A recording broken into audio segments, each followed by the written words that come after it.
Everyone will find us if it doesn't come soon. Would you take me to Zanarkand? Hey! You said you'd go with me! Okay, Titus, I see you. You with a woman? You can't even catch a ball! Oh, what's the matter? Gonna cry again? Cry. That's the only thing you're good for. Hey yo, what the fuck? Okay, I've played Final Fantasy X at least 15 times now, but there are a couple of moments in the game that still linger in my brain a little bit. This episode, we're going to be talking about the dream sequence that happens about an hour and a half into the game. And it has me scratching my head a little bit. How did we get here? And why did this dream have to happen? And how is it relevant? By this point in the game, we will have met Titties, 3 kids who want to become blitzballs, 2 groupies, Iran, Zawawado, Recon, Cousin, Wanka, this chick. Oh my god. Why is she so bad? Ooh la la, Lulu, Hornless, and Yuna no Luska. We start off in Zanarkand.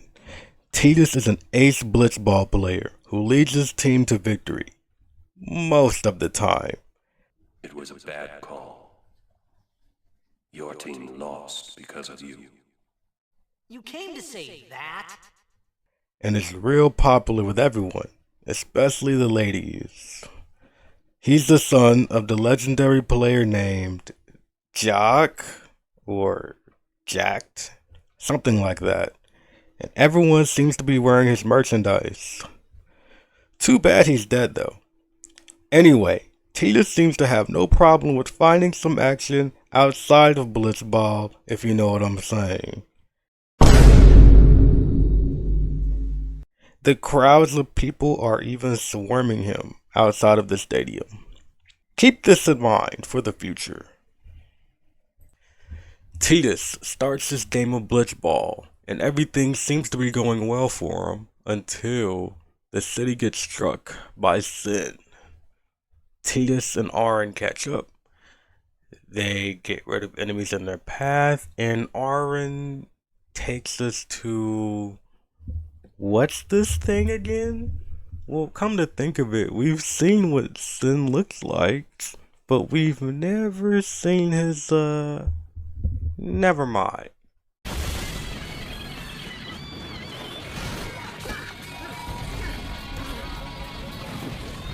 How did he even do this? How did he jump that high? And then he fell off too. We wake up in these ruins, almost get swallowed by a monster, spit some hot bars. I had made it out of the frying pan and into the freezer. Bars. Cold. Need fire. Yeah, you already dropped some fire. You just said some bars a second ago. And then we fall asleep by a fire, only to get woken up by a horse that attacks us. It's a good thing Riku is here to save the day wearing this strange dress sphere that I've never seen before. We defeat the enemy and get knocked out as a reward. Kuno.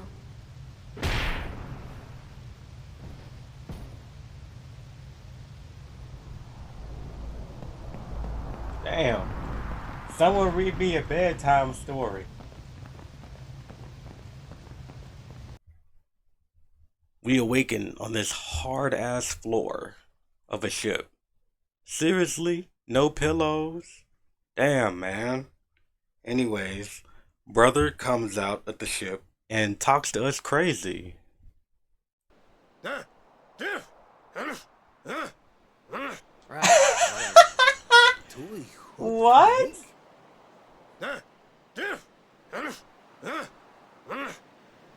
I said I don't understand. What? Fed! Nah, You that's can stay if you make crazy. yourself. Apparently, we need to salvage the big prize for Riku, so we go down, smash some keyboards, defeat some tentacle monster, and then head back on the ship.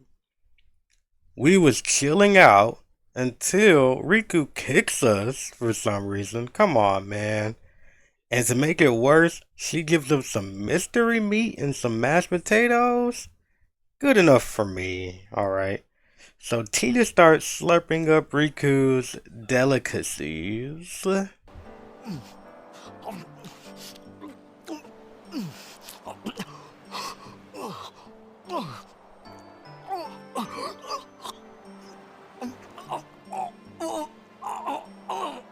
Hey! Hey! Hello there. What is your name?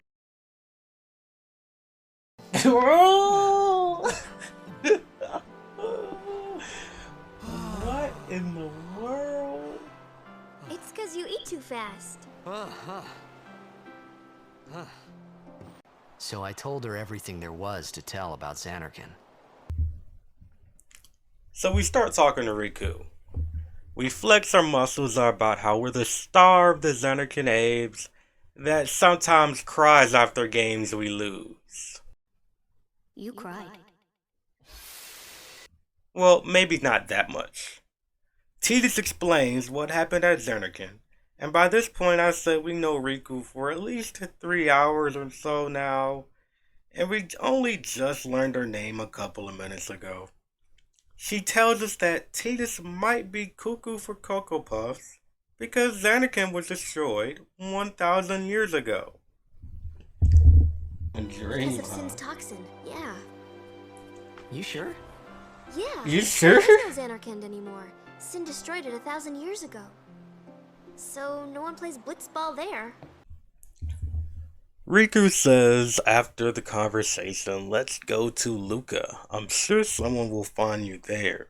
Plenty of blitzball players. She also says not to tell anyone about Zanarkand. I wonder if Tidus will remember that. Riku says that Zanarkand is a holy place, but Tidus doesn't buy it. My Zanarkand? Some kind of holy place? Yeah, right, I thought. That's crazy to think about because you must have seen some type of debauchery or done something if Tidus thinks that Zanarkand can't be some holy place. I wonder what crazy stuff was going on around there. I wonder. Sin attacks Tidus again? He really has it out for us, huh? He flushes Tidus down the toilet, and we wake up in the ocean. Where are we? Why isn't Tidus dead? How can Tidus breathe face down in the water? Surely Tidus is in full panic right now. Riku! Oh, he woke up and the first thing he thought about was Riku? We meet Wakka. He's so impressed by our ball handling skills that he asked us to show him twice. We say we play for the Zanarkand Abes. Whoops. You know, amateur. Who you play for? The Zanarkand Abes. Didn't she just tell him not to say he plays for Zanarkand? Don't tell anyone you're from Zanarkand, Kay? So we were thinking about Riku. But not one of the very last things she told us. But, Wakka tells us what Riku told us, and that Zanarkand was destroyed a long time ago, And he also asked us to join the Besaid or Rocks in the meanwhile.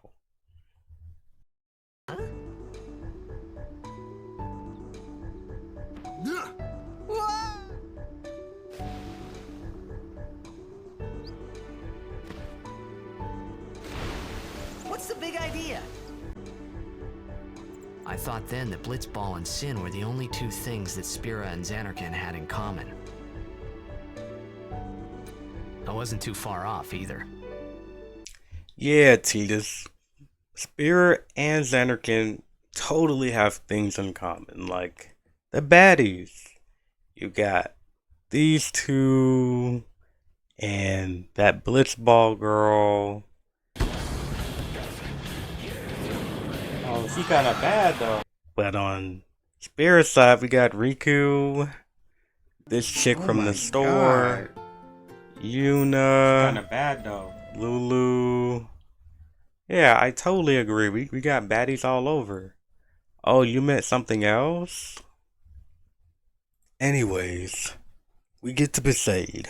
We learn the prayer and go to the church to praise God. Well, Yevon. And accidentally, we disrespected the homie Braska. Oh, what's a high summoner?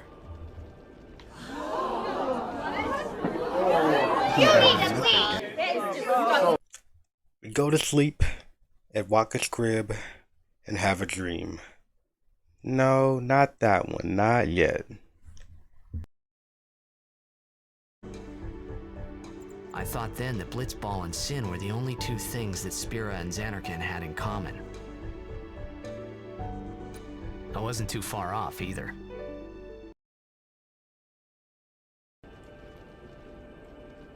I began to realize how different this world was from my own. People are searching for him now. Thank you. Why Tita's mom kinda bad? Who cares whether he comes back or not? Base? But he might die. Fine, let him. Do you hate him so? But if he dies, you'll never be able to tell him how much you hate him.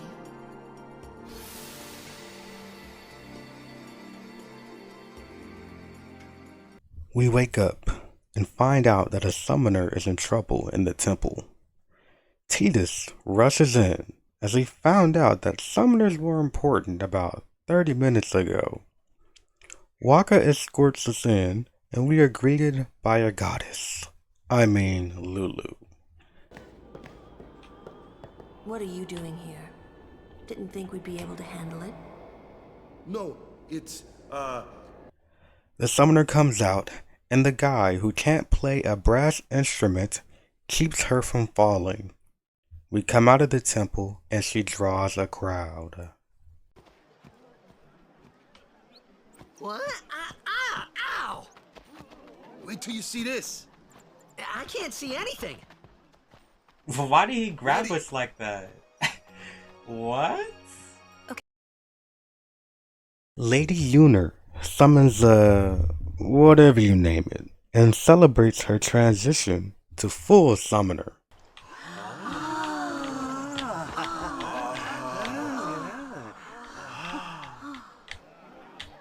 Ew, who was breathing like that? I had never seen anything like it in At night, by the campfire, she shoots us a look while sipping on that Besaid drink. Titus approaches, or at least tries to. You heathen! Stay away from the summoner! You're a bad man! Lady Yuna, be careful. And they have a quick conversation.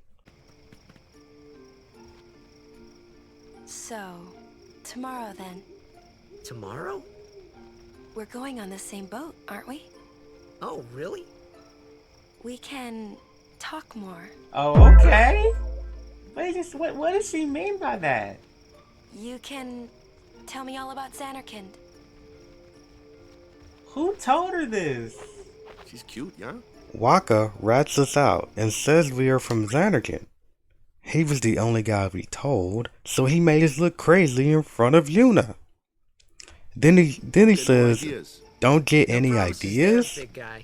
You're trying to Hey, cock but block what if us, she, man. like, comes on to me? I mean, she already That's not done. going to happen.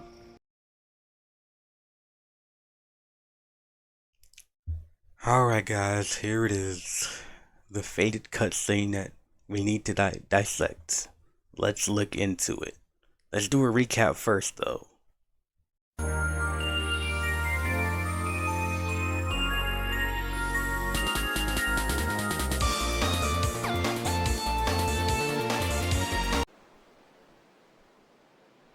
Where's that boat? Everyone will find us if it doesn't come soon. You really sure this is okay? Would you take me to Zanarkand? Hey! You said you'd go with me! Oh, hey, I thought Wakka told you not to get any ideas. He did. Yeah, so you're coming with me. Hey, stop dreaming! You with a woman? You can't even catch a ball! Oh, what's the matter? Gonna cry again? Cry, cry. That's the only thing you're good for. I hate you. Huh? What'd you say? You have to speak loudly. I hate you! Huh? That's the spirit. You can do it. I hate you! He's dead. Where do I even begin with this? Tita starts to dream with Yuna and himself apparently trying to sneak off on a boat together. Has he not seen the Titanic? Shaking my head. Then Riku comes and says, you were supposed to take me to Zanarkand.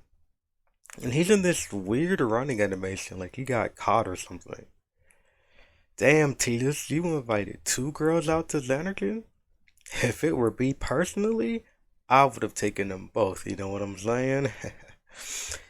But bro learned their names and there's already inviting them out to Zanarkand. Like, the simp levels are on max here. At least Riku gave you food though. And what's with all this stumbling over his words? hey, Isn't this guy supposed to be a star athlete? This guy is trained to do post interviews for interviewers. Come on, man. Speaking of the star athlete thing, we see droves of women and fans chasing after him in the beginning of the game, and even moms wants to invite him over for dinner. So I know he has no trouble with women. Anyways, JECHT tells him to stop dreaming and says he can't handle a woman. How, bro? He slays Poon on the regular. The intro of the game says so. He was surrounded by women. In the dream, Yuna and Riku appear by JECHT's side, like he stole them away from Tidus? What the hell? He's dead, bro. Tidus, get a grip. Dreaming about your father taking girls from you is insane, especially if he's dead. JECHT talks shit to us in dream form and calls us a crybaby, but to be honest, after all we've been through so far, the only time we cried was in the flashback about losing a game. I say we did pretty well for ourselves avoiding death at least 5 times already.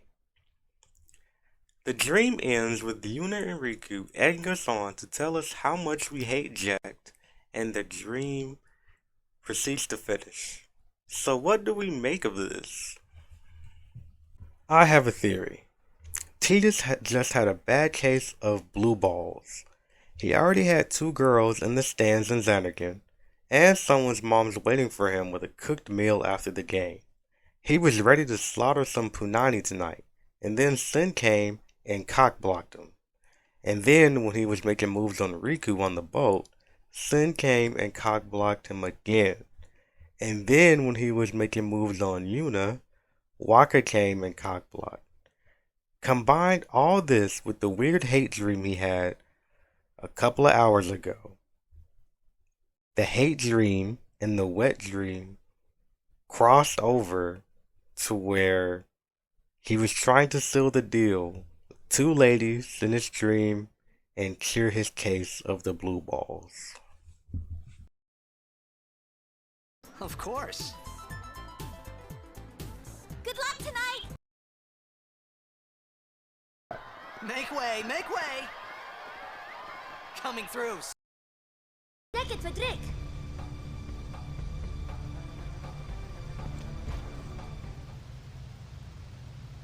Kuno.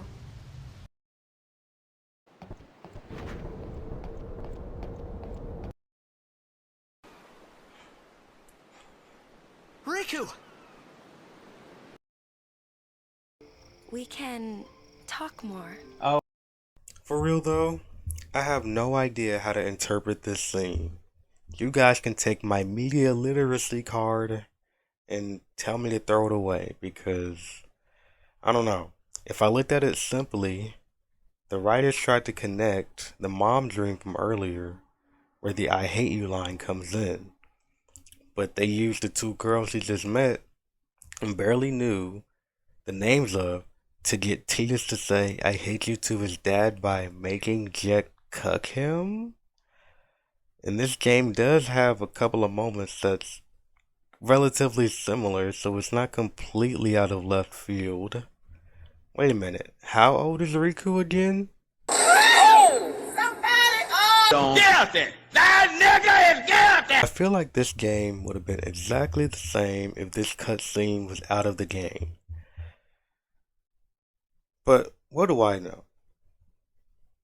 Maybe there was some developer thing I don't know about where they explained the scene.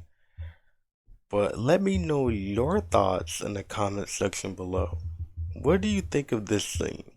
Why was this in the game? What was your initial impression of the scene when you first saw it? Is there a real explanation of this? Thanks for watching, guys, and I will see you guys next video. Peace. That was entertaining. Boy,